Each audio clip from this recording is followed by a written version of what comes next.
Welcome to the Run It Once Hero's Journey podcast. James Obst, how's it going? Good, thanks, Lee. How are you? Not bad at all. I mean, me and you have conversed quite a bit on Twitter, not lately, but, about a year or two ago. So I got to say, it's really nice to actually meet you in person and speak to you, not in the flesh because we're not here, but you know what I mean? It's nice to speak to you. I've always kind of looked out on your journey to see what you're up to, and it sounds like you're going through some exciting times at the moment. Yeah, thanks for having me. Things are really exciting at the moment for sure. Well, we'll get into that in the next 60, 90 minutes, however long it takes. Now, the hero's journey generally starts at the beginning. All movies move in not all movies, a lot of movies run in a chronological order, but every now and then we get a Pulp Fiction. So I think we can go a bit Pulp Fiction, James, right? So I'm going to ask you a random question. Mm-hmm. And then we'll go wherever that answer takes us, and then we'll eventually knit into everything.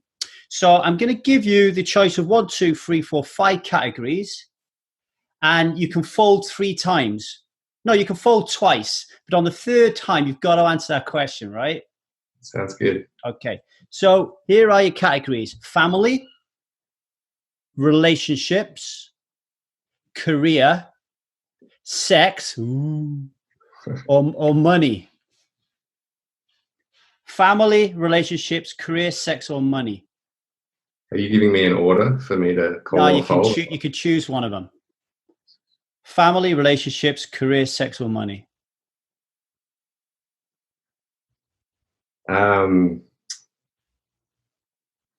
Family, career, relationships, sex or money. Let's just start with relationships out of the blue. Relationships. That way I can... Are you in a relationship right now? Probably not yet, but I've met someone I'm quite keen on, and things are going well. Let's have a look. Right, I'm going to randomly pick one. You ready? Sure. Okay. Don't forget you can fold twice, right? Which of your partner's friends would you sleep with? Fold. Well, we can't ask you that one because you don't have a partner yet. No, not really. Describe the career of your ideal partner. Ooh. All right, last fold, so I'll have to go with the next one. Oh, I didn't think you was folding that one, so look. Risk taker, mate. Who would you mind least as a partner? A manic overachiever or a kindly underachiever? Definitely the latter. It's a good question to start on. You would prefer a kindly underachiever? Definitely. Why? I think that kindly versus manic, kindly people bring out the best in me. And that's the sort of energy that I vibe really well with. So I think if I'm around someone who's quite manic, that can make me feel a little bit anxious as well. So probably wouldn't be the best vibe between us. It's interesting we start on this because last night me and my wife had one of those heart-to-hearts that you have every now and then. And one of the pieces of feedback she gave to me was I'm too overwhelming. That it's all me, and I just don't shut up. And she kind of shrinks because I'm just waffling on all the time. Yeah. Does that ring a bell? I mean, is that the type of thing you're talking about? I mean, can you go a little deeper with it? How do you feel when you're in the presence of some nutter like me? Yeah, good question. I probably tend myself toward being a little bit anxious, and I find that anyone who is really at ease with themselves and has a calm sort of energy, I can drop into that space. I really sort of absorb the energy of the people that I'm around. And so I feel like if I'm around someone who's perhaps exactly like me, that might not bring out my most comfortable state. So I think it's just a particular sort of vibe that, I think anyone who's really got that at ease sort of feeling, and maybe the achieving, underachieving, overachieving, that's not as important to me. It's just how you feel around someone, I think, when we're talking about a relationship. So if you was in a relationship with someone, what they did in terms of a career or a vocation or a job, that wouldn't bother you as much? Not so much. I definitely like to be around very smart women is really attractive and ambitious. Sort of achieving is an attractive quality, but at the same time, how do you define it? I probably care more about what the person is all about themselves rather than where they've managed to get to on the sort of hierarchy of the world's view on success or lack of success. Would you find it difficult though? Because I've been reading your Wimbledon Gambit, which I think is awesome, and you should post more, by the way. But so I'm reading about a guy who has dreams, right? So in the context of the hero's journey, and we'll talk about it a little bit later on. You have a particular defined treasure in mind about what you want to achieve in your life. What if you ended up in a relationship with someone who was just like, do you know what? I just think I'm going to binge watch Peaky Blinders for the next month while you go out and you're coming back and you're all infused about like trying to get to Wimbledon, and they're like, nah, I just kind of like living where I am. And like, you're right, yeah. Would that be a problem for you? It would, yeah. The more you say that, for sure. It's I mean, the girl I'm seeing right now, she's really, really into fitness and is packing so much into her day, and it does inspire me quite a bit. And so that's definitely attractive. I think the way that my brain thinks is the sort of manic overachiever I might associate with, say, my mum, who's just always stressed and argumentative, and you end up bickering and just does not quite create the same level of comfort as someone who's more at ease. So there was that sort of word that you said, the manic, or the other one for the, was it kindly underachiever. Really nice word. Yeah. So we want either's perfect. We want a kindly overachiever, a kind overachiever, or a kind achiever. That sounds about right. But an underachiever, maybe that could also be someone who's devoted to getting the best out of their partner rather than fulfilling their own dreams, and that wouldn't be so bad. And where do you land on energy? So I'll throw a few things at you. So the first time I ever went to the World Series of Poker, I was totally absorbed. I was like a manic. I was manic, and I was definitely an underachiever by the time I'd left the place, but I loved it. Everything about it was fantastic. But after my 7th year of going to the World Series, got to be honest, I found the energy to be quite toxic. It was something about the place that I really didn't like. And then when I stopped drinking in 2008, I started to have this feeling about what friends I wanted to keep with me, and like how to pick new friends up. So I would meet somebody and I knew instantly whether or not I wanted to be friends with him for life or not, right? There was a definite energy thing that I never had or never felt in the first 35 years of my life. What's your thoughts around energies and auras in terms of how you make friends or you have in the past and now? Yeah, good question. I feel like I've always kind of just intuited that. So I wonder why in your first 35 years perhaps you didn't appreciate those sorts of things. But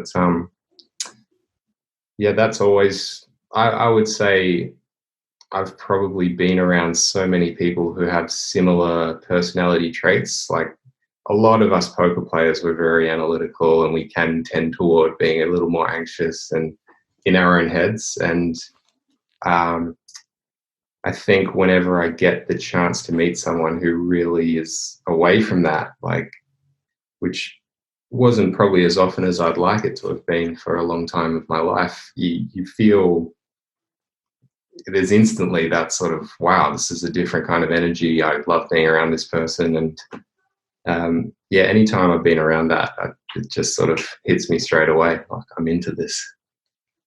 Are you where do you lie on the courage spectrum when it comes to acting on that? So I'll give you an example. I remember walking into a health store about a year ago when I was in Cardiff in Wales, Mhm. And this man approached me and started talking to me. And instantly I was like, I want to be this guy's friend. But then a real stereotype popped up in the back of my head and said, but you can't ask him for his number because he's a guy, right? Guys Yeah. don't do that. Like a real 1970s stereotype. Like, where are you on the spectrum of meeting someone who has a good energy and then actually go like really crushing that threshold and going into the uncomfortable zone? Probably if it comes to like friendships with guys and creating those sorts of bonds, I've not done a lot to instigate that, maybe for the same reasons that you talk about. When it comes to women, it's a sort of different case, and that's something that I was working on getting better at, improving my social skills and all that sort of thing, because I spent a lot of time by myself and struggling with my own issues before I felt like I was confident enough to go and take those chances. And for some reason, when you said that, it just reminded me of last year when I did go into a supplement store, and there was a stunning woman there. It was just her, I think, and she was talking me through a couple of different options for post-workout drinks. And I was an absolute wreck that day. Like I hadn't sort of done my hair or just hadn't shaved. I was just looking dreadful. I was feeling like crap. But I'd been sort of working on this quite a bit, and in that moment I felt like if I leave here without trying something to get a number or suggest something, I'm going to feel like such a bitch. and, and so I really started something out at the end and suggested, why don't we meet up for coffee and we can talk about the merits of having too much protein in your diet, because she was trying to tell me that 8 protein shakes a day is great. There's no limit on the amount of protein you should get. Right. Anyways, but yeah, those sorts of things. If I feel strongly enough, I can usually push myself to make something happen. But if I don't feel that strongly, I'll find an excuse not to. I mean, when you said there that you work on your social skills, just there up on my bookshelf is the Social Skills Guidebook. Oh, cool. So when you say you work on your social skills, what do you define work? What do you do? Yeah, I mean, this was a pretty important. I mean, it's a very important part of anyone's life, but for me, I spent certainly a lot of time living by myself, and I was living for a few years out in suburbs here, and there's not much of a social scene going on, and I was making headway with my health and with other areas of my life, but I wanted to make sure that at the same time I was becoming more and more confident socially. And so I think I set New Year's resolutions one year to go through, anytime I was going to a supermarket, I would go through the regular line instead of the self-checkout and chat with the staff there and just practice trying to start new, interesting conversations from nothing and not find excuses not to. So I had some interesting things happen where, I don't know, I think I had a guy ask me out once because I was chatting with him so often. I think he assumed that I was that way inclined. So there was some funny things going on, but it's something I had to push myself to do to keep working on. It's pretty important. I mean, that extends to another question, actually, a 2-part question is, do you then also follow that practice through to the poker table? So force yourself to talk to people at the poker table, because it's a perfect place, isn't it? Like an intimate surrounding with a load of different people. And should you be improving your social skills to get better at poker? So like, we're all talking about a world where everybody's going on solvers and trying to like cross out every edge they can so they get better and better and better and better. You are a great life pro. It's an important part of your life. Did you think about that when you're considering social skills? Yeah, pretty conscious of it. I think when I sit at the table, every day is different. I mean, sometimes in the World Series, there's just no way that you're in the headspace to be focused on that. But definitely, especially around Australian tournaments where most people know who I am and are interested in chatting if I show interest. And I try to progress toward having a less serious vibe, which can relax me and probably allow me to play better poker. So without placing too much emphasis on it, I'm pretty aware of trying to be chatty and fun at the table and make people's experience a bit better. But what about using it as a skill, like as like a weapon in your game? I mean, give us an. I mean, you've been around the table for many years. Answer that question, but then give us an example of someone who does that really well. Definitely Daniel Negreanu. Never seen anyone quite like him. I played in the main event of the World Series within 1 year, and it's just remarkable. I always think no matter how good you are at poker, theoretically, I'm not sure anyone could get an ROI as high as Daniel's in the World Series main event just because of how he can manipulate the table. It's incredible to watch. But I don't know, for some reason when you said that, I also thought about when I was 18 going to EPT London or some of those tournaments and playing some big events over there. And I just remember being really quite chatty in hands to try to get those reads, and a few river calls where I was trying to use my speech play quite a bit. And I feel like I got away from that the longer my career went on. And why that is, maybe I was more of a free spirit back then. Maybe the years of stress made it a bit less natural, but I wouldn't say it's a great strength of my game unless it's the right kind of table or the right opposition where I sense that I really could do that without so much difficulty. I'm going to pivot and go back to the hero starting in their ordinary world, as we'll say. And for people listening, part of the hero's journey, the old stereotype, the archetype from Joseph Campbell is that all heroes in stories start in an ordinary world and they end up in a special world. Our special world generally is the poker world, but in James's case, that actually might be tennis. We'll figure that out as we go along. But back into your ordinary world, what part of the world did you stumble into, James? And what was the mood like at that time, that decade or whenever it was where you lived and you grew up? I guess you're talking about the very first years. Yeah, I was born into a pretty affluent family. I was quite fortunate, lovely house and suburb, and I was certainly quite privileged. There was me and my sister didn't get on too well, but overall I had a really good start. My parents were very loving. I was quite blessed in the early years. Something that still sits a little uncomfortably when you hear how difficult other people have it. To expand upon that a little bit, James. Yeah, nothing ever really sits easily with me if you feel as though you've been given something through just pure good luck and you haven't earned it.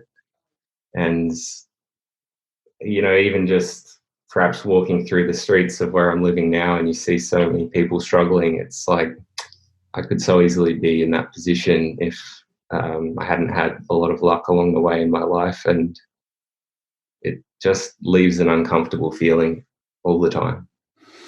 It's interesting you say that. I just picked my daughter up. She's in preschool. She's 3. And the teacher pulled me to one side and said, Lee, do me a favor. Stop doing everything for your daughter. She's super capable. She wants me to feed her. She wants me to put her shoes on. And I thought to myself, do you know what? She gets everything she ever wants. And when I was a kid, I never got anything because I grew up in a poor family. And I said to my wife, we've got to stop giving her everything and doing everything for her, because if we don't, the trajectory of her life is going to be somewhere where we don't want it to be. With you being born into affluence and not having to worry about too much stuff, how do you think that has affected you and created James Obst, the personality, as you've gone through life? Yeah, there are certainly some habits I probably have that lean toward laziness that other people wouldn't have. Like, obviously I keep my eye on sport a lot and I listen to a lot of interviews and stories, and there's so many stories about people who grew up in really tough circumstances and had to learn to do everything. And they seem to have the manic kind of work ethic that I'm continually trying to instill in myself. But it's not probably as natural for me as it would be if my first years had been different. That said, it's an interesting thing to think about, because let's say my parents had the epiphany or come to the decision that you're talking about, and when I was 4, 5 years old, 6 years old, they said, all right, we're not doing all these things for you that you're accustomed to. I feel like there might have been some very big breakdowns in relationships, and probably just because they didn't really know how to communicate those things well with me. And maybe if it was all very neatly explained so that I could understand why they were doing it, it might have gone down a lot better. But I think when my mum, for example, would try to make me do a lot of those things, it would just be like, you're doing these things and because you should. Right. And that didn't go down too well, as I recall. It's interesting because I'm one of 4. And like I said, we didn't have much money when we were younger. My dad was always working. My mum looked after us. So we didn't have a lot of attention on us. You know, not a lot of hugs, not a lot of kisses, but not a lot of attention. So things like schoolwork or whether or not you wanted to go to college or not, they would just know, hey, let me sit down and explain this. Let me explain life. Let me teach you this, right? Like there was nothing. We kind of got lost and we had to kind of figure it out ourselves. But when I think about that conversely, you know, and I look at like, I think about like an affluent family or a family that's more caring where they get more attention. Does that come with a pressure then to perform or to reach a certain expected level in some sort of criteria in life? Just by having those benefits, you mean? Yeah. Yeah. Probably not. I mean, I was very internally driven, and I wouldn't say so. I think any pressure probably just came from myself, because I don't know, I'd had, not to sound too cocky, I guess, but I was, you know, toward the top of the class in my early years, and it was just internally expected that I would be able to continue the trajectory of standing out, if you like. And yeah, I didn't draw too much pressure from there, but a lot of it was just internal and probably due to conditioning growing up. When you was a kid, did you ever feel like you would be great? Probably. Maybe you could expand on that question a little bit. Well, you said that you have like an internal drive.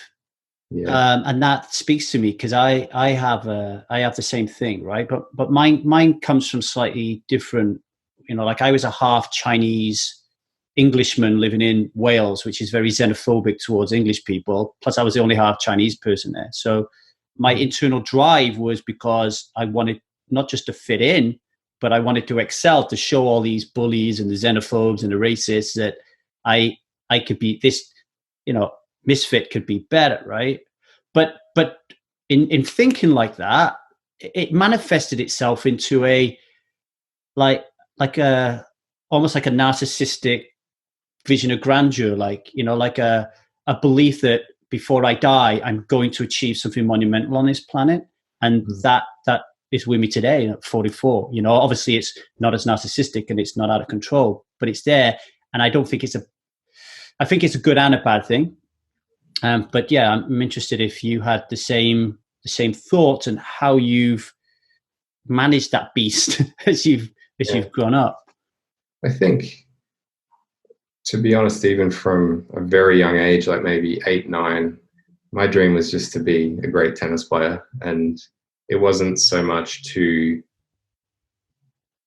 become famous or be a big superstar. It was just more that I thought that I should be able to do it, and I love tennis, and I love watching Grand Slam tennis tournaments and seeing, like, just imagining being that person. And also, like, Aussie rules football, I used to run around in the backyard kicking goals, pretending that I was kicking at the end of the game to win the match for my team, and all the things that Australian kids do quite often. And it was just all about, one day I want to be on that stage. And it probably wasn't perverse in any sense, but it was just, that's the goal. And I expect it of myself because most people probably rate themselves at that age. So you had those, you love tennis, so you want to aspire and work hard enough to be the greatest tennis player that you can be. And then you get into poker, and I assume the same thing happens. So what we're saying here is if you remained on the path of least resistance, and we'll talk about that in a minute, and got yourself a job working in McDonald's, James Obst would want to be the CEO of McDonald's, or at least run the store. Is that what we're talking about?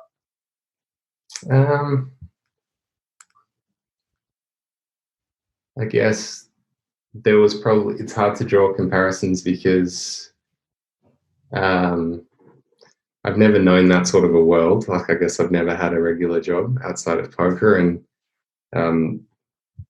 I'd want to be doing something that really fulfills me internally, and there really hasn't been anything else that's felt the same. And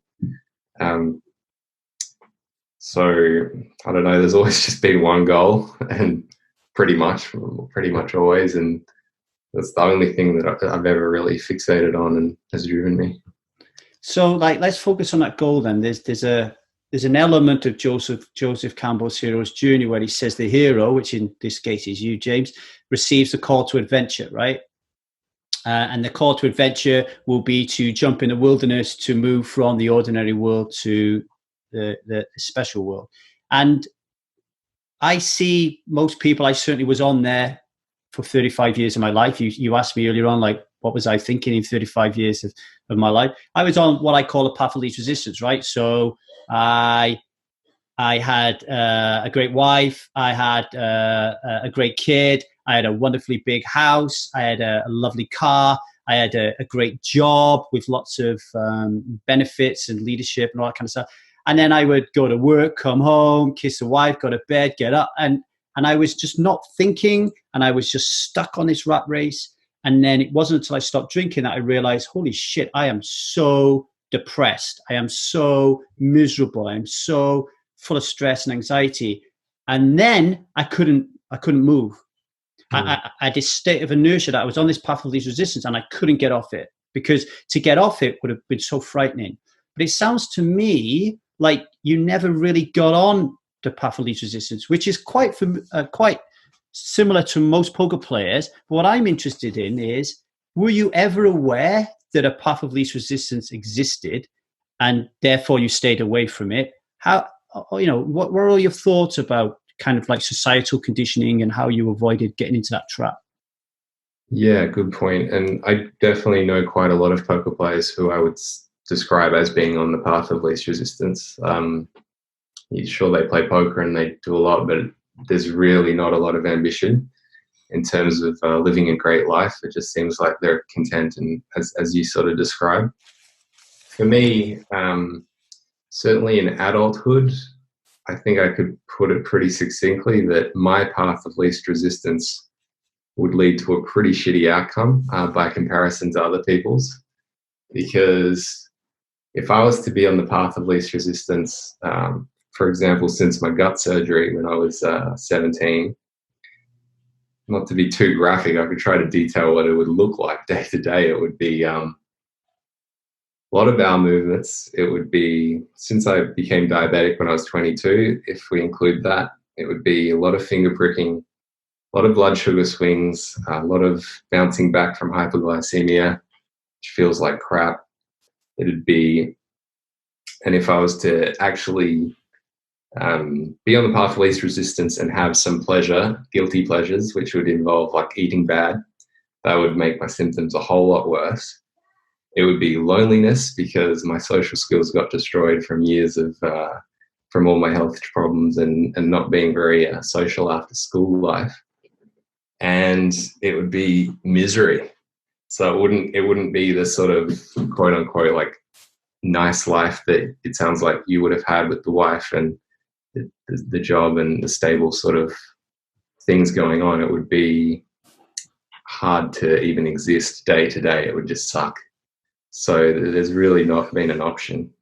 It's interesting you say that, though, because as soon as you started talking about that, obviously not to your extreme, but I started to think about some of my members of my family, the ones who smoke an incredible amount, drink a lot, are very immobile, spend most of their time in front of the TV, eat all the wrong foods. And their life is, not only is their life slowly ebbing away, but their quality of life is deteriorating beyond belief. And yet they still don't change. Yeah. But you did. Like, why? How? I think, well, certainly going through the experience that I had in hospital was very, sort of shaped me in a lot of ways. It was quite traumatic. Talk about that then, James. What happened? Yeah, well, I had 3 surgeries to remove my large bowel, and a part of it was having an oleostomy after one of them, which is a sort of tube that, or something that comes out of your stomach where your bowel movements go while you're fixing the gut situation. And so there was a lot of sort of also I was sort of in very sort of bad acute chronic pain while I was in there. Acute chronic, that makes sense.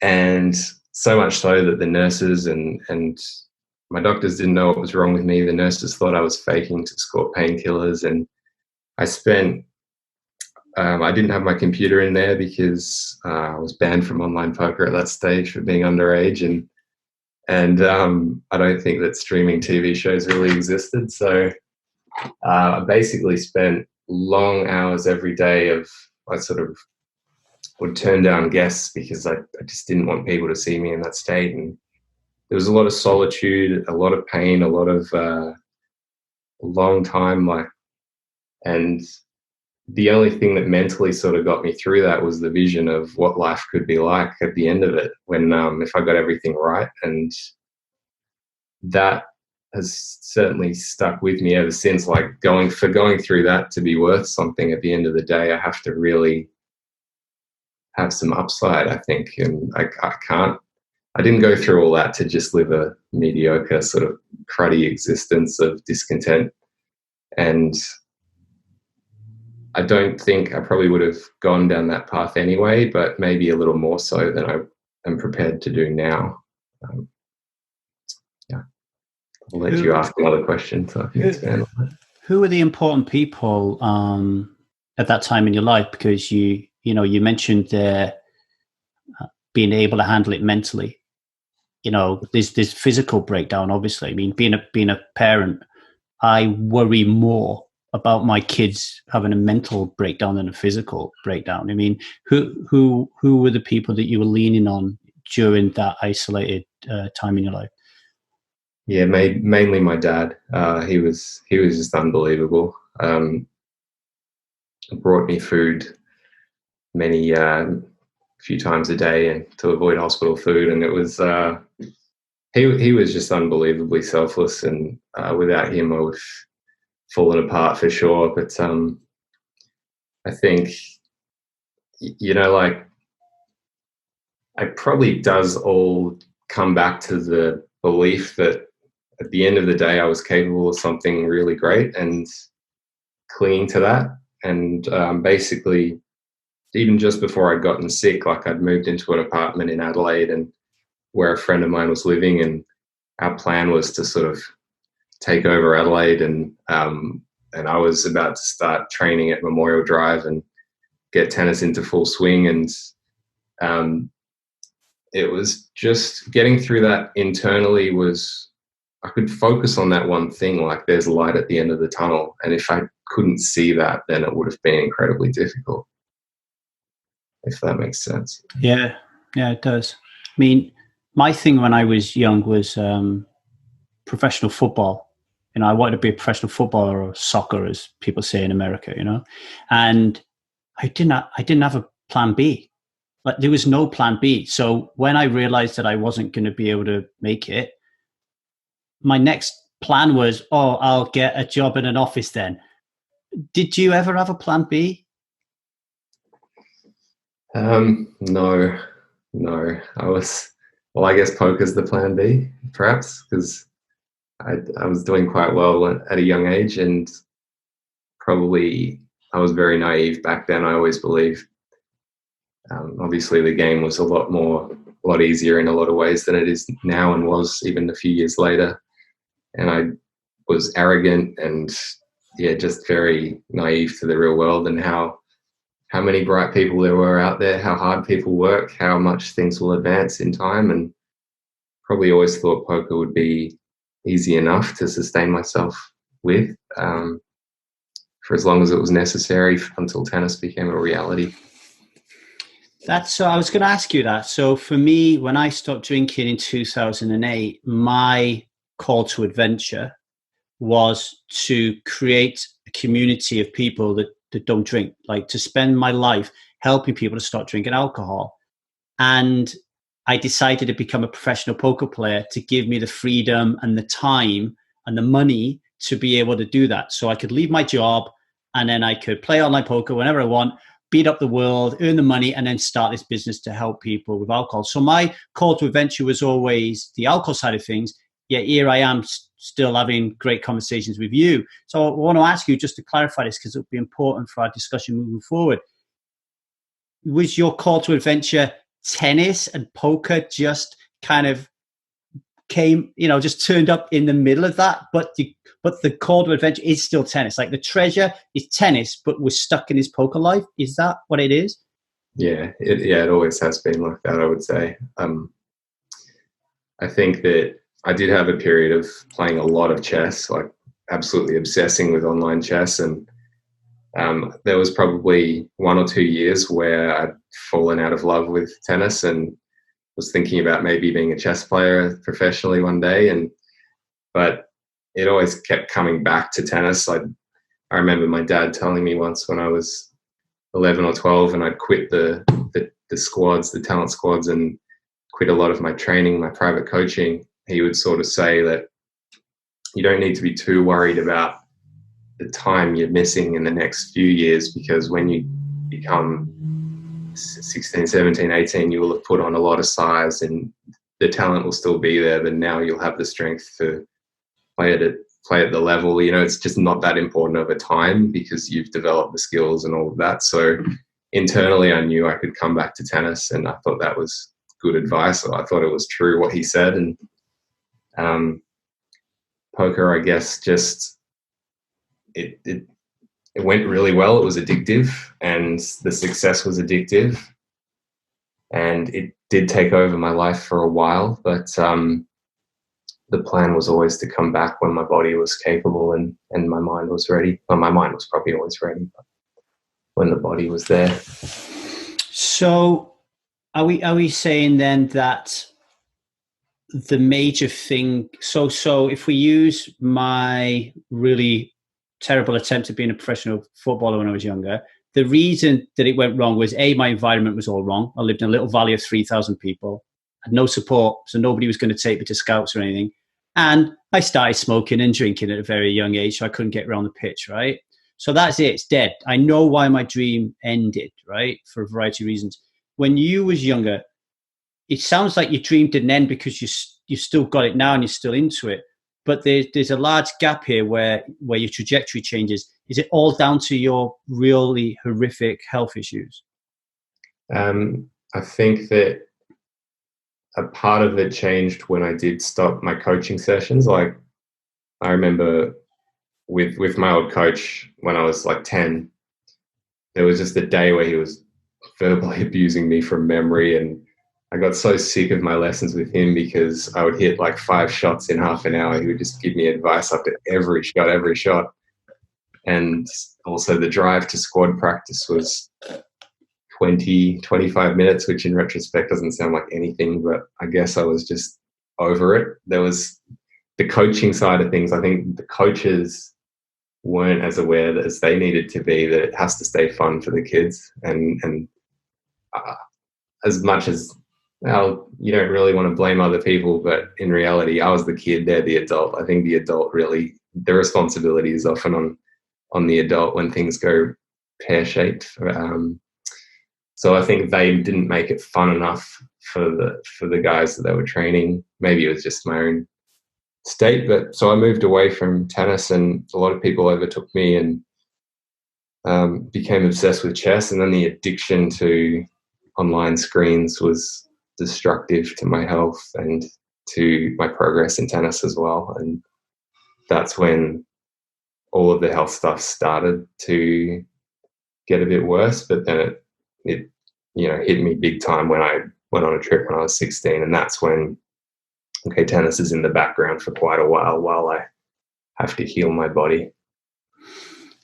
Before we go on, I do want to touch upon the health issues, because I remember having a conversation with you about me. I'm terrible with time. It was a long time ago when we were talking about heavy metals, because I described to you symptoms that I had via Twitter, and you were like, it sounds like you got heavy metal poisoning, or you got heavy metals in you. And I actually went and had one of my fillings extracted not long after that, right? But before we go onto that, I worked on the railway for 20 years when I was, on the path of least resistance. And then when I realized that there was a path of least resistance and I was fucking on it, I was devastated. Like, I remember as a 35-year-old bawling my eyes out, like proper snot running down your nose crying, thinking I'd wasted my life because I felt like 35 was too old to do anything else, right? I felt like I was fucked. I was stuck.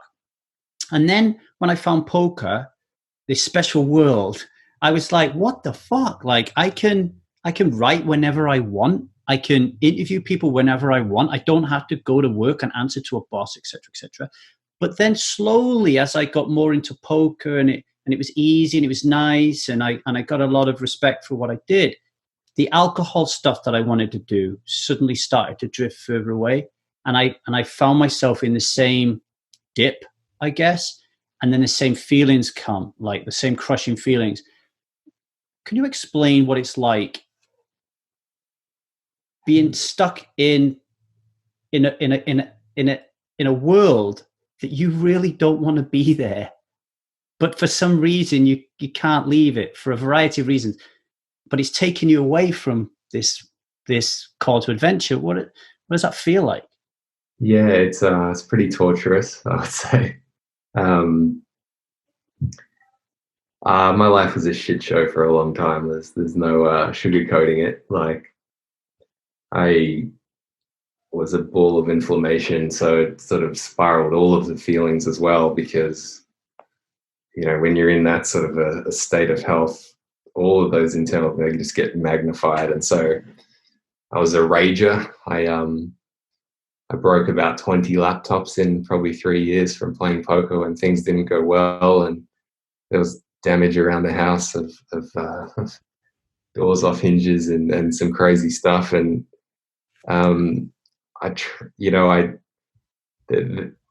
the hardest part was probably that every day I was pouring so much. I was bleeding my heart into what I was doing, because today is the most important day that's going to get me out of this situation. And the hardest thing probably throughout the whole journey has just been this sort of being at the mercy of variance. It's just been impossible to take hold of things and move them in the direction you want them to go sometimes. And so in a way that's been great in a way, because it just develops your mental toughness and matures you, humbles you, and all those sorts of things. But I mean, I don't think I was great to be around. I mean, especially around people whom I was probably comfortable enough to not have to put on a sort of jovial persona. Those people probably didn't particularly enjoy my company. They probably felt the discontent and the sort of a bit of those internal feelings that I was struggling with for quite a long time.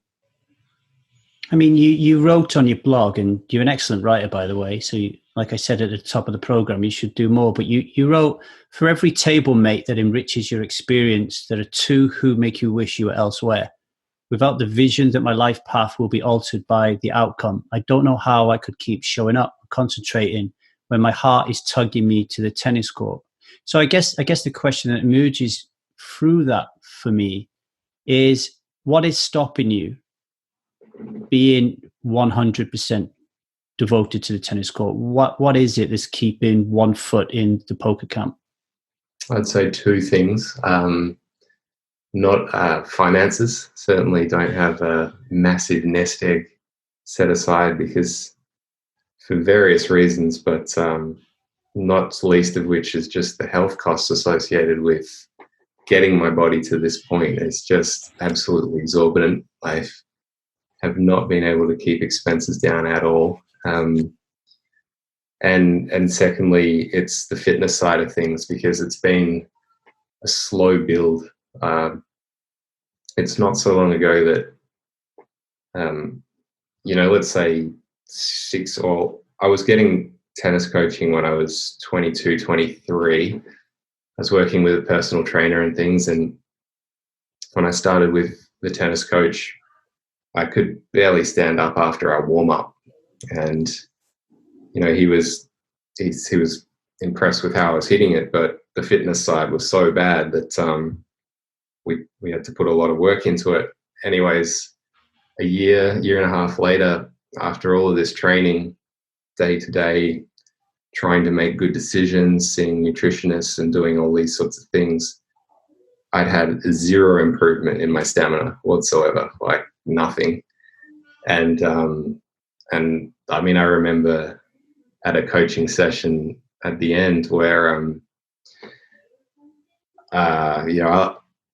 I was on my knees after a warm up again, and there was another kid walking across the courts, probably to have a hit. And my coach was one of the best coaches in South Australia, and I could just see the look on his face. He was just embarrassed that he was coaching me, and I was this destroyed, and that felt terrible at the time. So I never went back for another lesson. But it's just not been possible until recently to get high volume training in, because my body just breaks down really quickly. So it's been a slow build, or actually a satisfactorily quick build, since I figured out a lot of the things that I needed to, or resolved a lot of the health issues.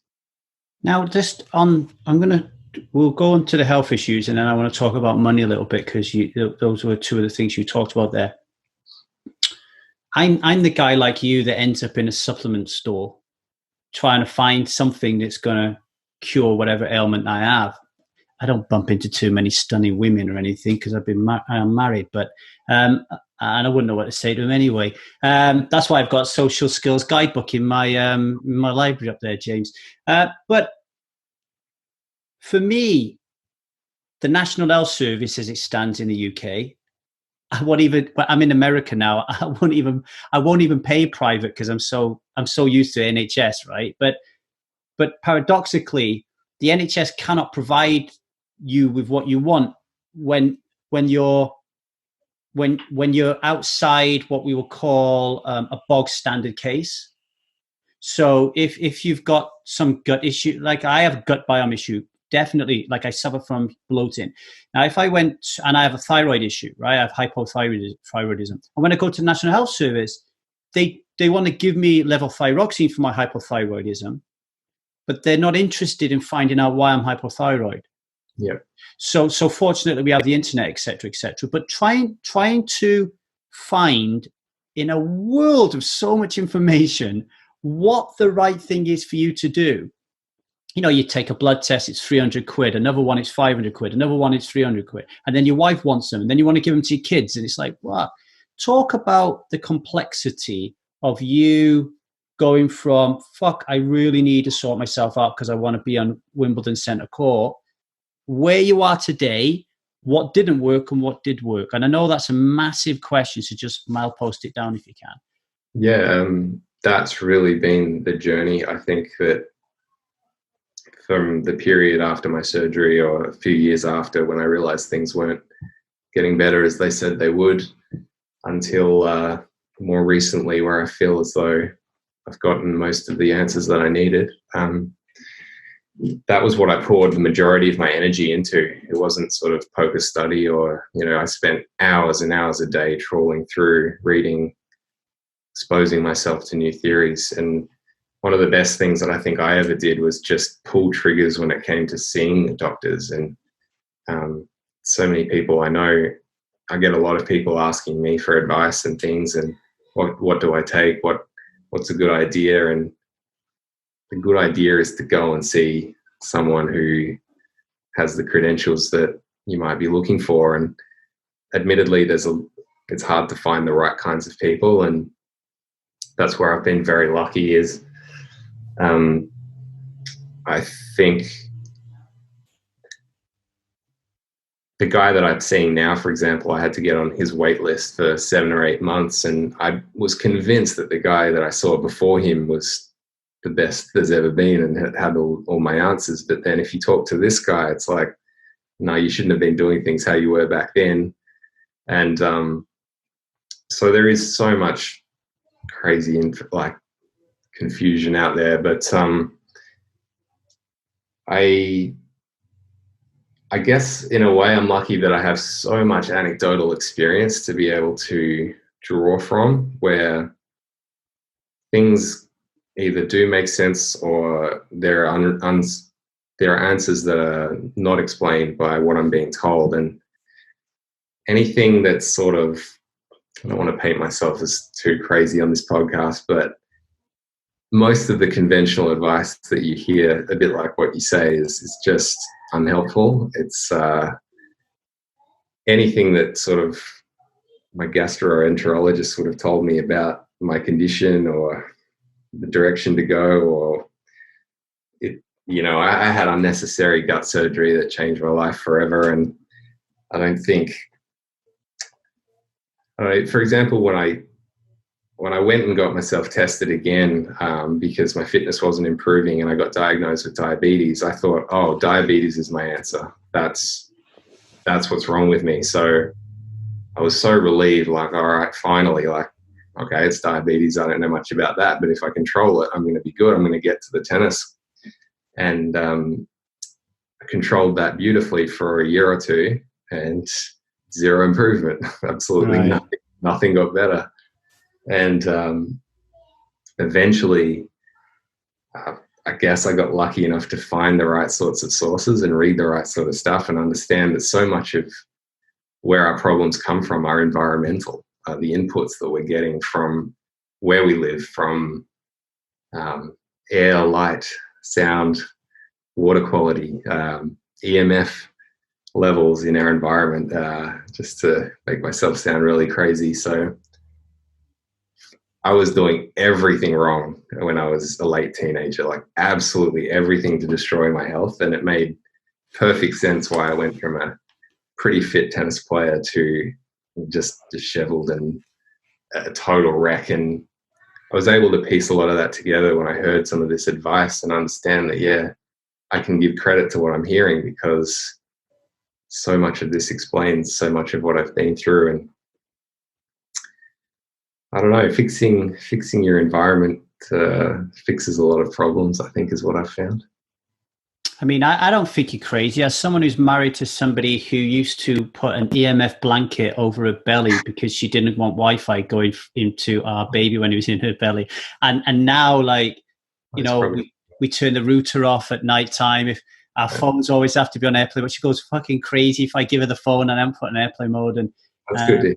Yeah. So, but I'm more of the skeptic.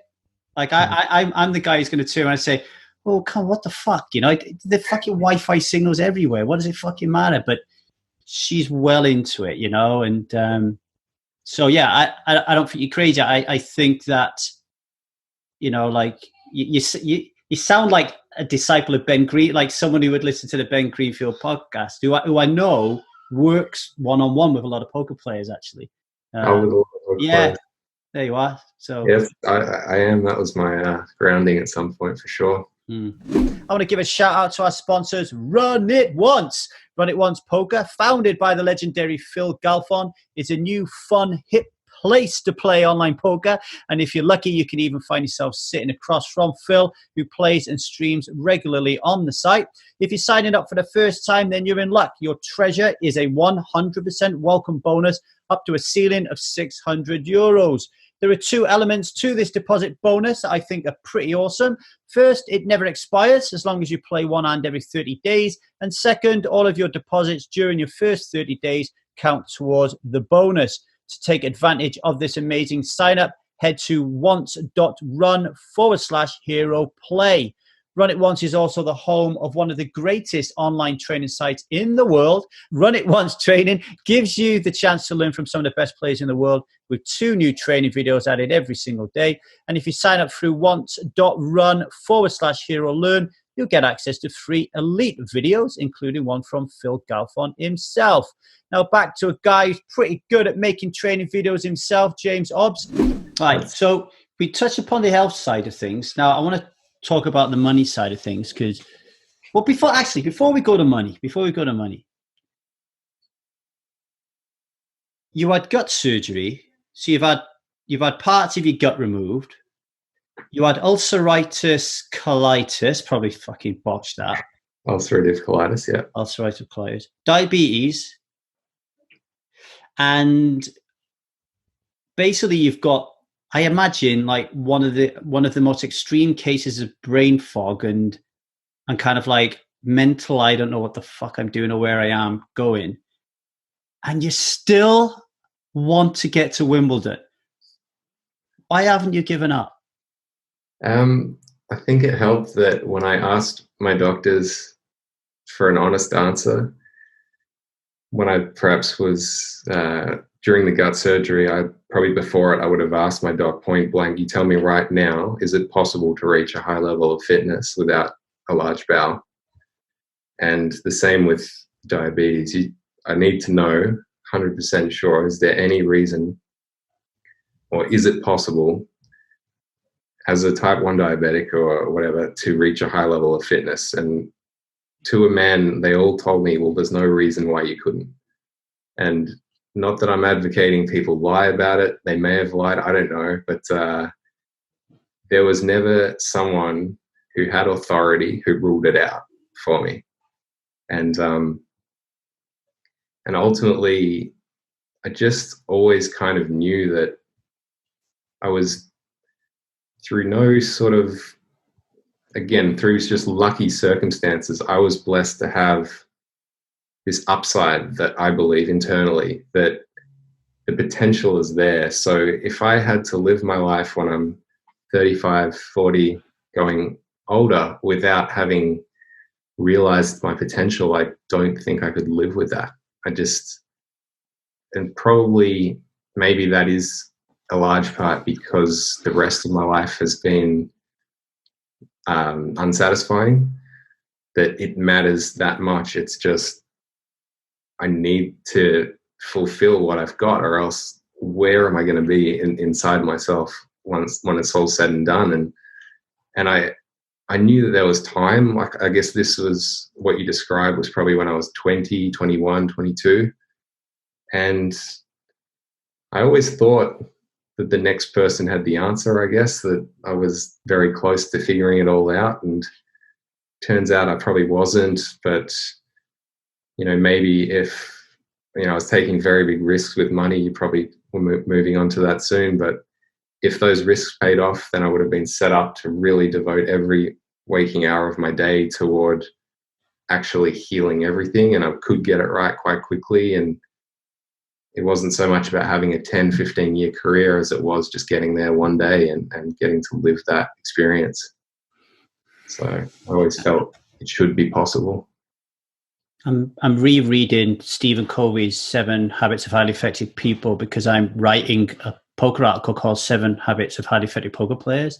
And he talks about starting at the end and in life. And interestingly, like when, we're talking about the hero's journey here and Joseph Campbell's archetype and Stephen Pressfield, who wrote The War of Art and The Legend of Bagger Vance, he always says, like, when you're going to write a story, start at the end, figure the ending out, and then work your way back, right? And it almost seems like your end, your funeral, you're going to be able to say to yourself, whether you made it or not, I'm happy because I gave it my best fucking shot. I think that that's what people think. I've heard people say that sort of thing to me quite a bit, that yeah, even if it doesn't work out, at least you will have known that you gave it a shot, etc., etc. For me, I think it's more, I don't know if this is the word, but it feels more, it's visceral. It's like, if I don't succeed, things will be dark. Like there won't be a sense of, I don't think that, well, I tried my best. There will only be regrets in terms of like, that's what could have been. And, you know, as much as I've tried each day to get there for a long time, I've still made a lot of mistakes, and it just is there so strongly that it just isn't an option to view it that way. And I think viewing it that way would actually soften the sort of motivation a little bit, take a bit of the edge off the drive. If you had any feelings of like, okay, either way, no matter what happens, it'll be all right, because either it works out and it's great, or it doesn't and it's okay. That second part of it doesn't really resonate with the way I think. How are you when it comes to things like law of attraction and like destiny, and like are you just, because you just said there that you spoke to your doctors and all your doctors, and you asked the doctors one question, which was, will I be able to reach a high level of fitness? You didn't ask them, could I get to centre course at Wimbledon, right? So that tells me that you believe you have the skill. Like you have the skill to kind of get there. So do you believe in things like the law of attraction? Do you believe that if you visualize every day and affirm and like really kind of focus yourself on center court, that you will neurologically change your synapses, so your brain and your body will sync and you'll eventually get there and you'll make the right decisions to get there? Like, are you in that kind of realm of thinking? I think it would be cool to do more of that. It's not something I'm consciously doing a lot of. I think if I find myself in a rut, or I'm really unhappy with some choices I'm making, then I'll remind myself and try to drop into that state and, you know, think about, why am I here? Like, what's important? But it's more just there. You just sort of know, because I think I've lived for a really long time where every decision I sort of make each day almost is framed around the goal. So it's natural and sort of instinctive to just have that shape all of my decision making and be burning inside, I guess. Is this burning desire to reach this goal, how's that going to affect your intimate relationships? Interesting. I think it makes me more attractive. If I understand women correctly, I think they like ambitious men. Mate, you don't understand women correctly. Nobody understands women correctly. Good point. I think more, look, you are an attractive guy. You've got a lot of warmth around you. I mean, if I was a woman, I'd hook you up. Or if I was that guy that you were chatting up, that you said you wasn't chatting up, you know, I'd be into you, James. But I'm thinking more about, let's say your relationship with this girl that you like gets deeper, and then she wants a kid, you know, like, and now the time that is 100% focused on getting to Wimbledon now has to be split. The pie chart cannot be 100% James. Yeah. How does that work? Yeah, good question. I think there's no doubt that I've had to live a pretty selfish life to get my health better, to get to this point. There's something that sort of bothers me quite regularly, is that feeling of, I would like to be doing more for other people than I'm doing. And but sometimes it's just not possible if you're existing in that heavily like anxious space, or you can't really go to that restaurant because the items on the menu don't agree with you, or you can't be drinking because you've had a doctor's told you can't drink whatsoever.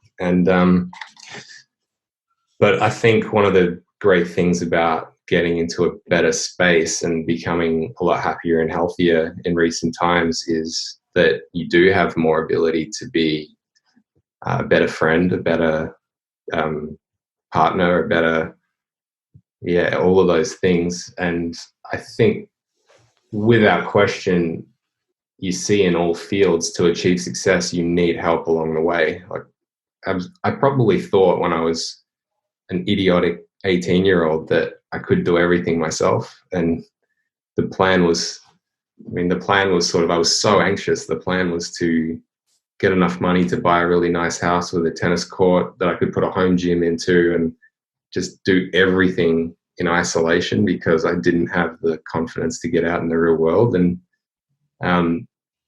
where I'm at now, it's really satisfying, pleasurable to be able to be a better person who can please others, not so much just myself. And I genuinely believe that will help me along the way. I don't think, the kid thing would be a very big layer, so that's a big thing to consider. But there's plenty of hours in my day to give to other people and still make fitness progress and do a lot. And if there comes a time where I've got to spend a month or two of just like dedicated, hard preseason block training where I can't have any distractions, I'll do that. But I think it should all be doable in balance, I think.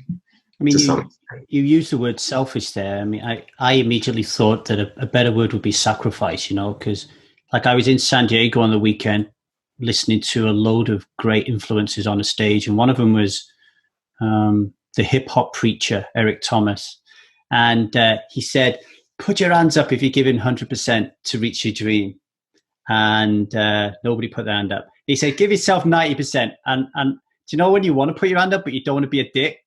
Yeah. So I kept my hand down, and he said 80%. I put my hand up. And then I think the vast majority of the audience was around 60, 70%. Uh-huh. And he said, you guys at 80%, you haven't got you haven't got a chance. You haven't got a prayer. If you're only putting in 80% to reach your goal, your dream, you're not going to make it. It has to be 100%. There has to be sacrifice. Yeah.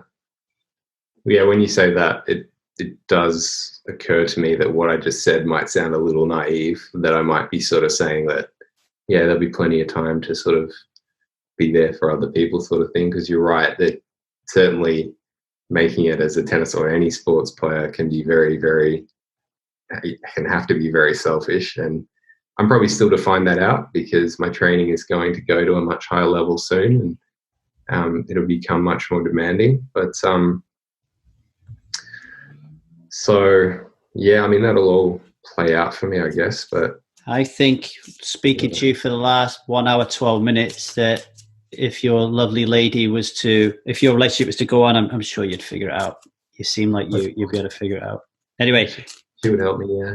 Back to money. So, back to money. I don't like to think about regrets in life, because every decision I made, kind of led to where I am today type of thing, and I kind of when I think about where I am on this day right now, is probably I'm the best place that I've ever been in my life, right?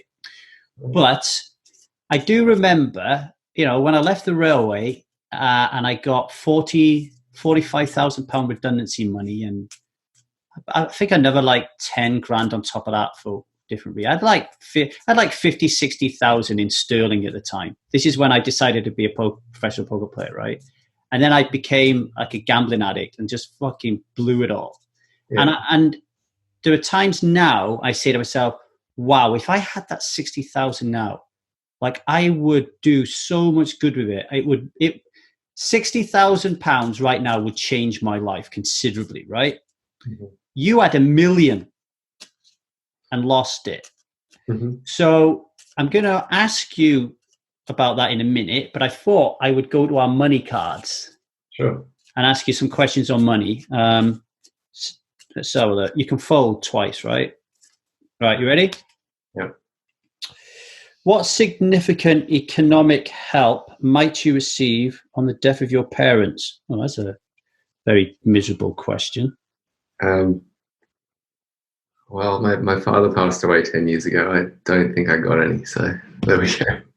Oh, I'm sorry to hear that. But I've had a lot of financial help, so I have no complaints in that regard. I'm going to be honest here. Like I do think about my parents dying because they're really unhealthy. Mm-hmm. And every now and then when I think about that, you know, that voice in your head that you don't control, it says to me, oh, you'll get a quarter share of the house. Yeah. And then I think to myself, and my sister lives there. I'm going to have to kick her out. And then I start having this big dialogue about how I'm going to earn loads of money if my mum and dad die. But there you are. That's sad. Is someone who earns very little money a sexual turn on or turn off? I'm just going to fold that question. One more. When you lie about the money you earn, or when you've lied about the money you earn, why do you lie? Have you ever done that? Have you ever done that? Probably not. I just don't answer because I don't know. I try to be as real as I can in that space. I don't try to posture as being someone who's gotten incredibly rich from poker, because in reality, I've had a lot of ups and downs. And if I'm doing really well one month, there's every chance I won't be doing so well a month's time. So I just don't advertise that sort of thing much at all. I think probably the only regret I have in that space is just answering some interview questions when I was 18 that got posted in an article that was saying, oh, he's made this much money from poker. And if I ever read that article, it just makes me look like a total dickhead. So I learned my lesson then. As I'm just about to ask you lots of questions about money. I mean, like I don't know. I mean, with what bothers you about that? Is it because you was transparent? You don't like to be transparent, or was it said in a different way, a way that you don't like it personality wise? Well, I don't like anything that doesn't reflect the reality. So I got no problem in actually detailing the financial struggles or, you know, risk-taking behavior that I've been through, because it's been quite a roller coaster. I'm a bit more of a lunatic than people would really know. Some of the old school guys had an idea that I was a bit that way, but probably not so much these days. And I remember seeing some poker players with like Facebook profile pictures of them, say, winning a WPT and lying in a wad of cash. And yet, you know, that person was buried in makeup and probably got none of it. And it's such a disconnect between that is something I couldn't live with myself if I tried to project that reality of me onto the public. I feel much better about being real. I remember this because this is one of the reasons why you avoided social media for so long, because the fake aspect of poker just repelled you, didn't it? Yeah, I think so. I guess the premise for me, and maybe it always comes back to my dad or just my friends as well. Like, my dad wouldn't have gotten much attention from anyone in terms of like newspapers or publicity. And yet he was a brilliant lawyer, incredible person, amazing family man, deserved so much attention for how great of a human being he was. And the idea that I deserve attention because I won a coin flip in a poker tournament just doesn't resonate, doesn't sit well. And it's not something where, you know, I'm harshly judging anyone who, you know, operates public space. There's plenty of reasons for if people are interested in how you're going and so on. But for me personally, it just doesn't quite sit right. So I just try to avoid it so I don't have those sorts of feelings. Or how did you make £1 million pounds, dollars, whatever you want to call it. Are you one of these people who keeps score? So like, I know for a fact, if I had £1 million in my bank account, it's very likely I would take a photograph of it or something. Because since I've been a kid, I've always wanted to be a millionaire. And again, going back to the weekend in San Diego, it was at a seminar called Influencer. And there was a guy there who works with underprivileged kids. And he asked them if they could rub a genie, what would be the one wish they would wish for? And they can wish for ultimate wishes. They can wish for £1 trillion. They can wish for, bigger house, anything they want. The most popular answer was £1 million or $1 million, right? How did you make it? And what is your thought? What were your thoughts as you were kind of going there? And particularly with a focus on this adage that once you reach 250 grand, your life experience, your life experiences and your happiness and your joy doesn't really rise commensurate with the amount of money you're earning. I'm interested in that as well. Yeah, I guess there were a lot of big swings up and down, but in terms of when I got to the million on this particular occasion, it was, I think, late in the year. I've always done a lot of sports betting as well as poker, and there wasn't much sport going on in November or December. I think that tennis season, Australian footy was over, and so I was betting on the EPL. And like I sort of alluded to earlier, I had in mind I need to get this great house. I'd seen one on the market that was, I don't know, probably between 1.5 to 1.8 million or something like that, and I was never going to get a loan as a poker player. So my objective was simply get to the number, and that's when my life will completely change, because I was in a very unhappy situation at home, so much chronic stress, and I wasn't progressing with tennis. And so I was betting extremely large on weekends of EPL, and I was doing over under bets, and I was trying to get a feel for which teams were, where the fast ball movement matches were going to be, and strikers who were potent. And I felt at the time as though I had some sort of confidence that I was creating an edge doing it, which in retrospect now is pretty moronic. Who's to say, but I know how bloody competitive and difficult those markets are to get an edge in for someone who hasn't even grown up watching EPL. So it's pretty stupid, but it came and went pretty quickly and got very, very close. And it's just something that I can deal with, not happily, but it's a pattern of behavior that was instilled in me since I was a poker player at 14, 15 years old, is to do this. And in the moment, it always feels like the risk is worth taking because the upside is so spectacular, and I can survive the downside. But, so let me get this right then, because I'm a former gambling addict. I don't know why I use that word form. I mean, I don't gamble anymore, right? Like, yeah. for me,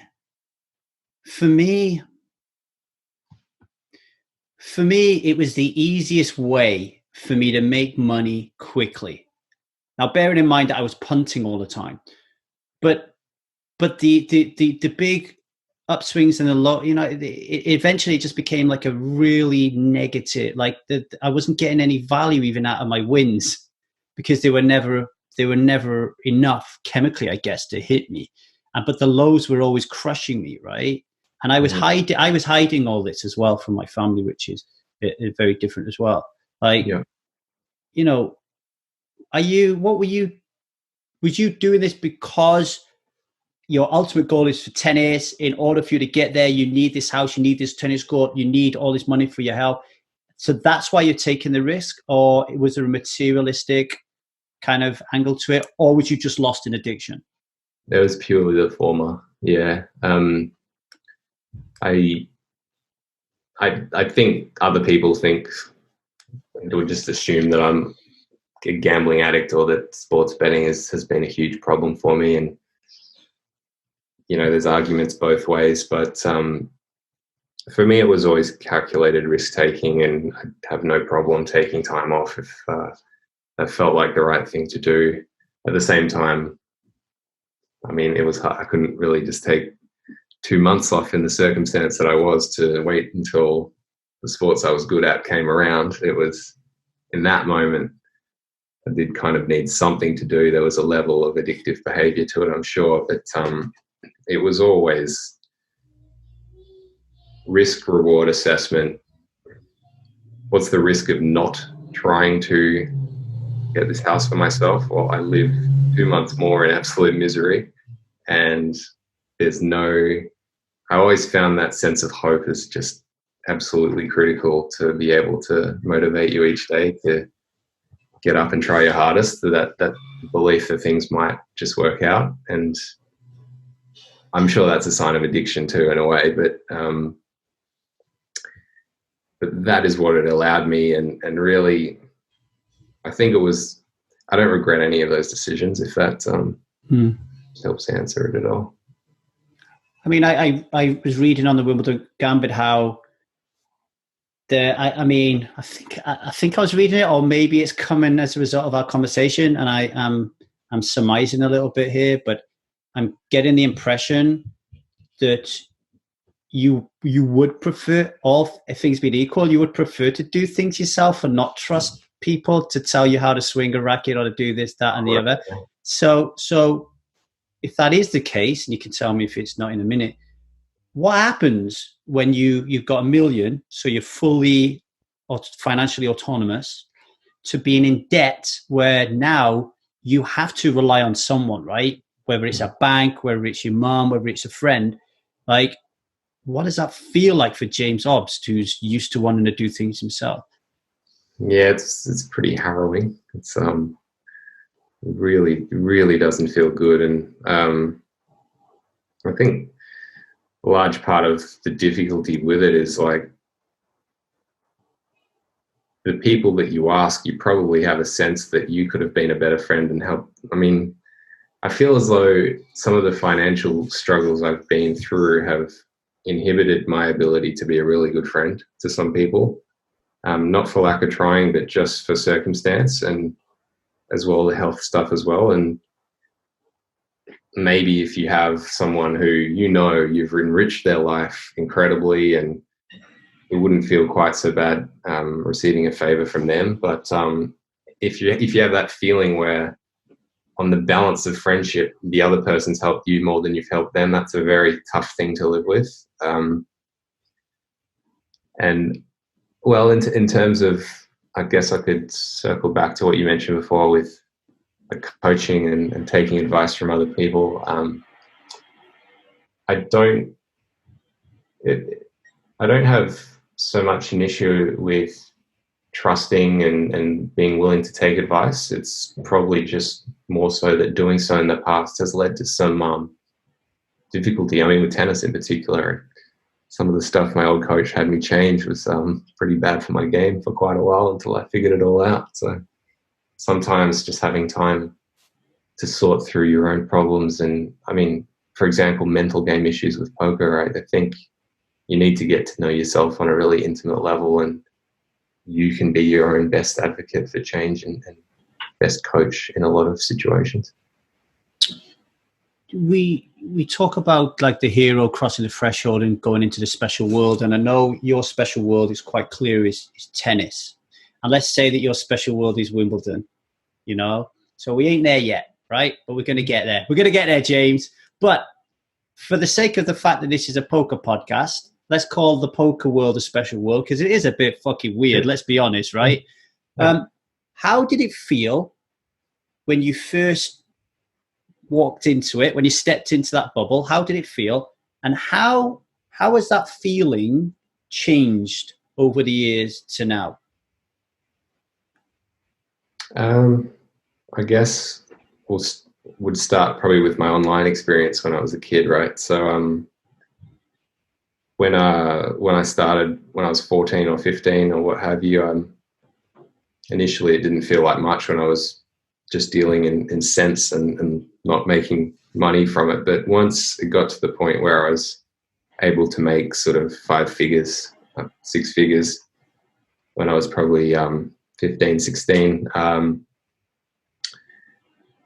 It started to feed my ego, I suppose, and I was still at school at the time, and whatever sort of issues I had with not being in the cool group was really balanced out by being the rich poker player who, so they all respected me for that aspect of my life. And so it felt surreal and fulfilling. And, you know, like I've probably alluded to a few times, I was a cocky, you know, I needed those things when I was a teenager, like probably a lot do. And then when I, you know, went into the live arena, that was probably around the time where I was having a lot of struggles with money. And for a long time, it was just what we've discussed, a lot of ups and downs.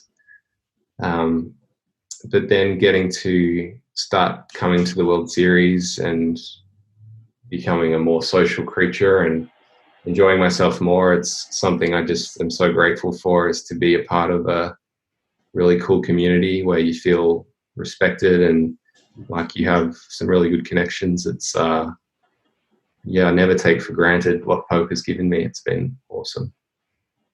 And no hero gets the treasure without encountering some villains and some nemesis along the way. And, you know, everybody needs some allies. I mean, I always, and I'm always going to on this podcast, refer to like the Lord of the Rings, you know, like a little hobbit doesn't get a Mordor without some help, right? Not saying you're a hobbit, James, by any stretch of imagination. But we've already discussed quite a lot of villains in your life, health being one of them, you know. Is there anything we've missed here? Is there any other big villain in your life that has held you back, or not held you back even, that you've had to fight? Yeah, definitely.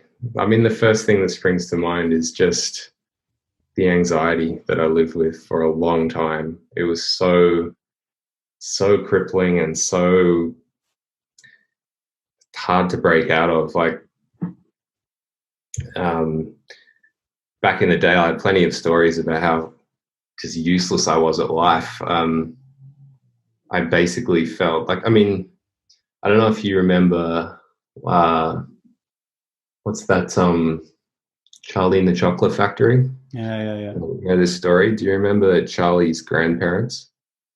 There were 2 grandfathers and 2 grandmothers, and they lay in bed all day just chatting with each other. And that's sort of how I described my life for a lot of years. I was just in bed all the time, except I didn't have company.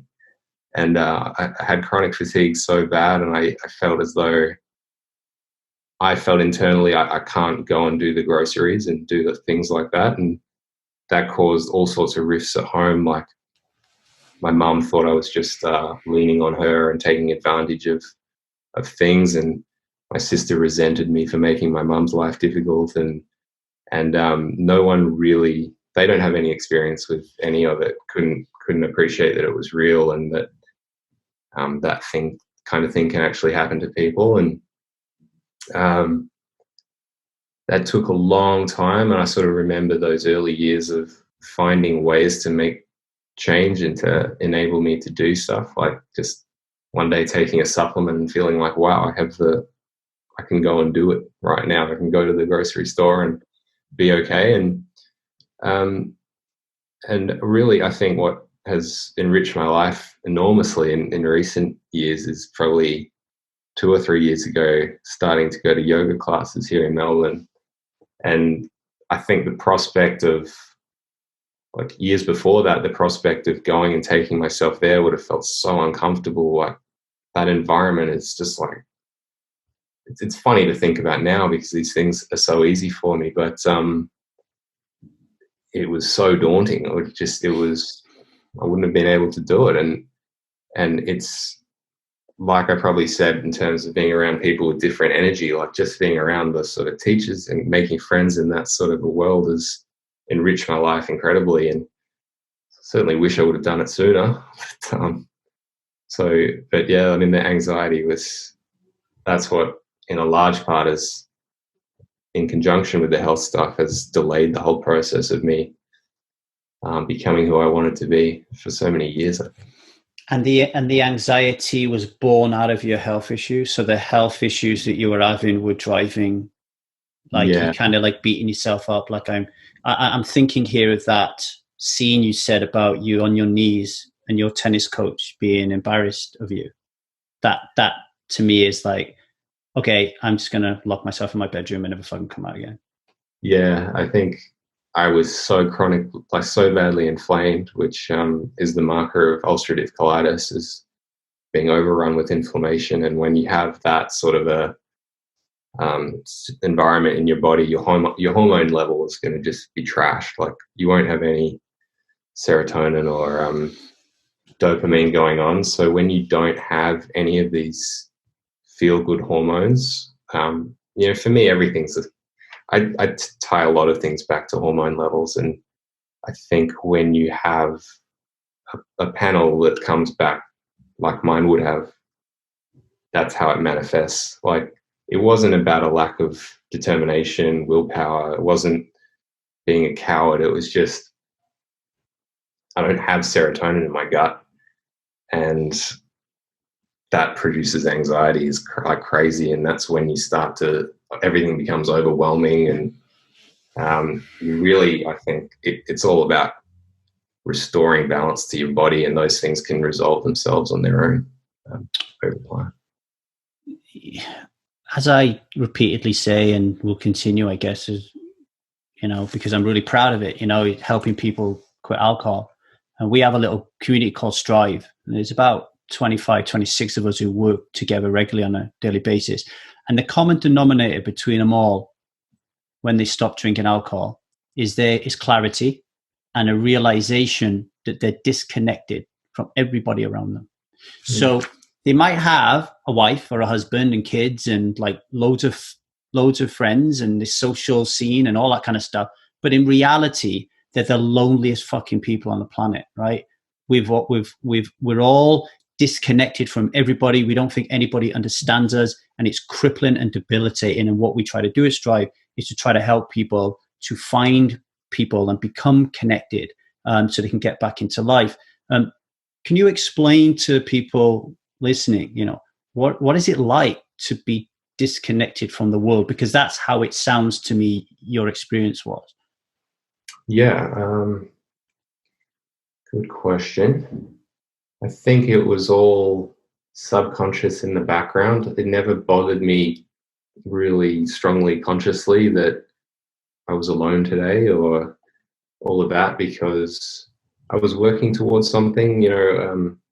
If I ever had the sense I was making progress, which probably only started when I was 23 or so, I definitely had periods of prolonged depression and and all of those things. But it wouldn't so much hit me that I'm alone, I'm disconnected. It would more hit me that my gut is so messed up and all these things are wrong with my body. And that's where my focus was. But of course, in the background, bubbling away is probably self-esteem going trending down. And that feeling of, I think one of the worst feelings that I ever had in that space was, like I said, when I was in bed for so many hours a day. My sister would have friends over at home, really got along well with her friends. They were so nice to me, and they would come into my room to say hi, and they're standing up and I'm in bed. And it's this really weird thing. It's like, why are you in bed at 3 p.m. in the afternoon? And it feels so terrible, like inside. I mean, that's not quite the question you asked, I suppose, but yeah, it's still feeling as though you're not on the level of the people around you. It's uncomfortable, but for me, it was, I knew it was internal, it was me, and there were things I needed to fix to get there. So it was like, all right, well, I'm pretty confident that I'll be there one day if I work hard on myself. I get it right. So I don't dwell. I don't stew in life sucks. What's the point? Where am I at? It's more like, all right, I've made all these bad decisions, or I've created this environment that has destroyed my body for a period of time. I've got to fix it. Let's fix it, because there's a great life down the track. And that's probably how it's been for me. But in the moment, it sucks. And the best thing, I suppose,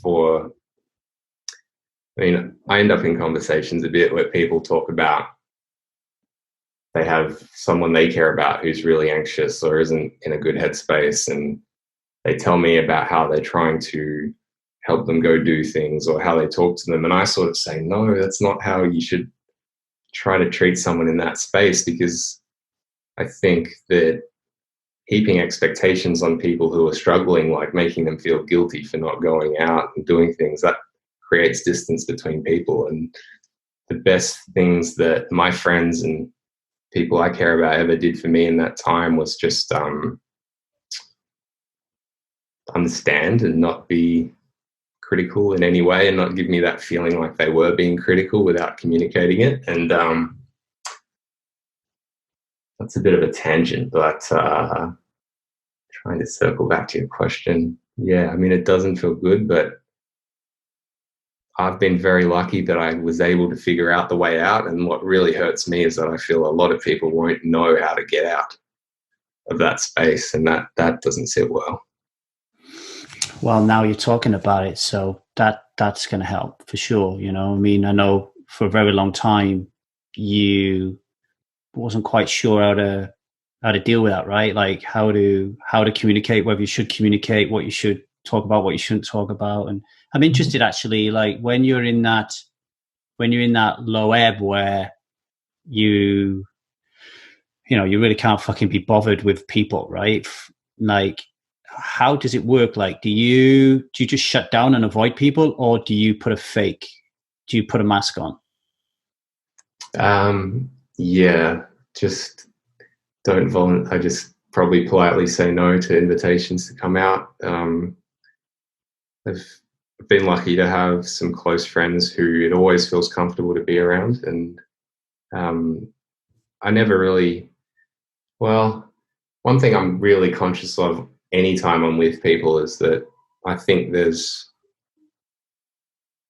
usually the right thing to do is to give positive energy to the people you're around. So I wouldn't call it being fake, but I'd always try to be enthusiastic, and that is my sort of base of personality. But I wouldn't often advertise that life is really in part crappy, because it really is good when I'm around people. That's the time that I really enjoy. So I don't know, I wouldn't have advertised too much, but at the same time, I don't think I would put on a mask. I just probably be more selective with who I hang out with, and choose the people who make me feel good to be around them. And look, I mean, thank you for everything you just said there, because I asked you a very, very difficult, challenging question. And I think with your tangent included as well, I think you did a really wonderful job of trying to explain a complicated issue. On that, what was I going to say to you? So when it comes to James Obst's story, anxiety is one of these big villains. That's quite clear. And it's a fucking big ass Darth Vader of a villain. But how did we defeat it? Like, and look, if you're listening to this, you can never get rid of your anxiety. So I guess what I'm saying is, how did you manage to dial it down to a level where you can comfortably manage your anxiety? Like, you've talked about health getting better, but like, did you read any books? Did you have any particular mentors? Like, did you go to classes? Like, how did you dial down Darth Vader to be less of a bad bastard? I definitely have some guys on YouTube that I like watching, and they would sort of, their advice is great in terms of how to become a better man and how to improve the inner game and all these sorts of things. And once you find things like that you resonate with, those people help. I think the biggest part of the equation, though, was just reducing the inflammation in my body. So I figured out at a certain point that I should try a low carb diet for my diabetes. And I'm not going to give the medical advice on here, of course, but I spent a year or two just doing very strict ketosis, and that changed a lot of things. But I hadn't broken the habits of not being social, and I hadn't really learned how to start doing that again.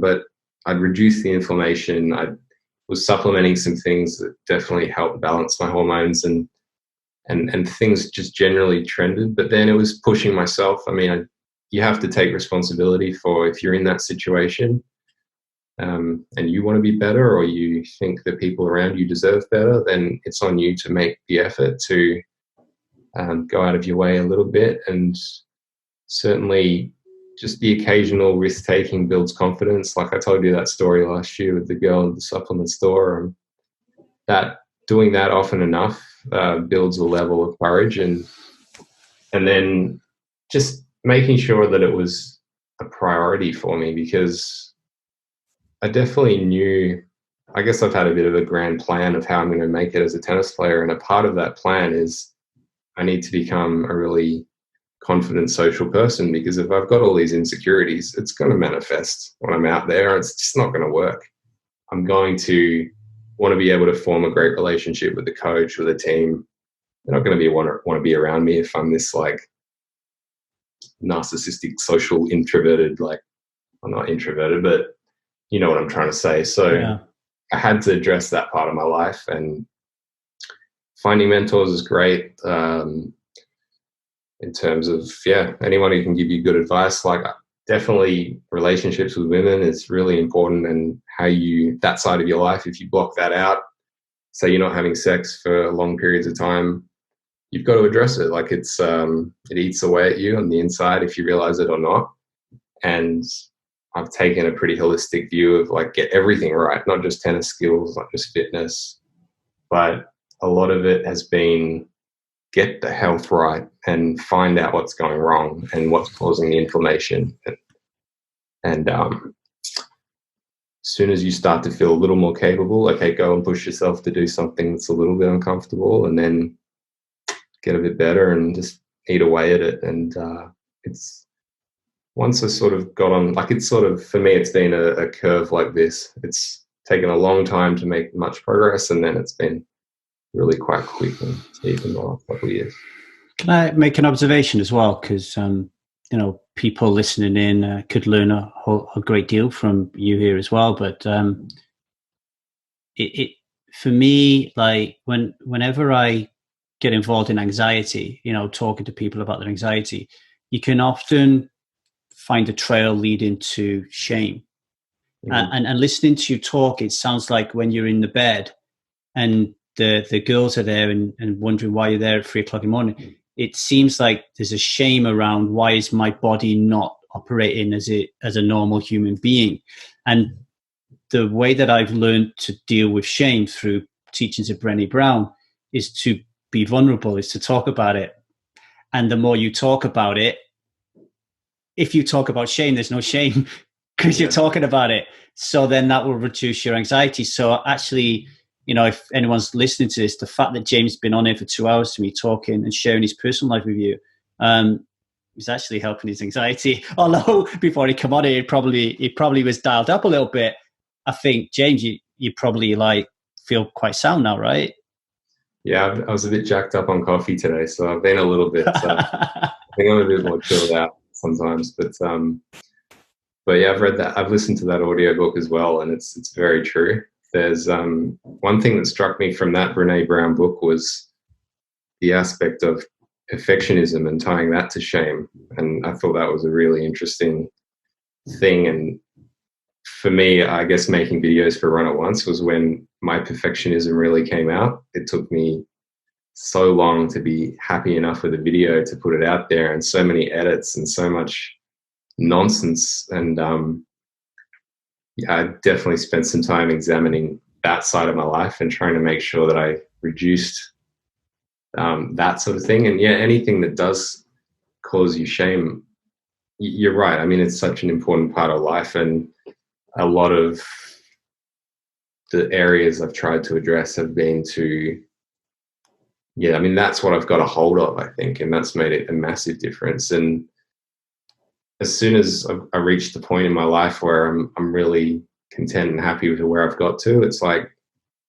well, I'm quite proud of the efforts I've made. I don't have to be ashamed if this goes wrong today, or that goes wrong, or honestly, or the money troubles that I've had. If people know that I'm not, that I don't have millions in the bank where maybe I should from my poker results or whatever, that's doesn't cause me any shame at all. And perhaps it would have not so long ago, because I wasn't happy with other areas of my life or whatever. But yeah, just addressing all of the things, like trying to look holistically at what's causing those things is so important. I mean, I welcome you as an interviewer, like trying to do this podcast. You know, the podcasts are only as good as the vulnerability that the person being interviewed is willing to go through. And I often think sometimes when I'm interviewing people that they don't want to be vulnerable because they don't want to show the world that they haven't got their shit together. What I mean by that is, like, stick them on the feature table in the World Series and they don't care that you're looking at their game because they know their game is tip top and they're able to explain away anything that happens, right? But ask them a question about what we're talking about and they don't want to go there because they don't want people to think they ain't got their shit together. And it's so refreshing to talk to you. And I want to remind you of something as well, just to show the listeners how you've kind of grown in terms of your perfectionism in just a microcosm, right? Our first interview was a very lazy one of me saying, James, answer these questions for me and send them to me via email. And you sent them to me and I published it. And then you said, Lee, I think you wrote to me like 3 times. Why did you take this comma out? Why did you put this semicolon in? Why did you? Yeah. And I was thinking, what the fuck is this guy on about? Who's going to care about a comma? And then this time round, I send you a list of some of the most complicated, deep personal questions going. And then I say to you, hey, do you want to open up with a random question? And it could be a deeply profound one. You're like, yeah, fuck it, go for it. That is someone who's worked on their perfectionism. Yeah, I got to say, the only thing that I was concerned about today was showing off these brows, the regrowth on my brows, because this girl wanted me to grow them back out. They look perfect, mate. Currently, they look absolutely disgusting if they're up close. They look okay at this distance. So I wasn't too worried, but yeah, no. And the vulnerability thing, I've always been just intrigued by people in general.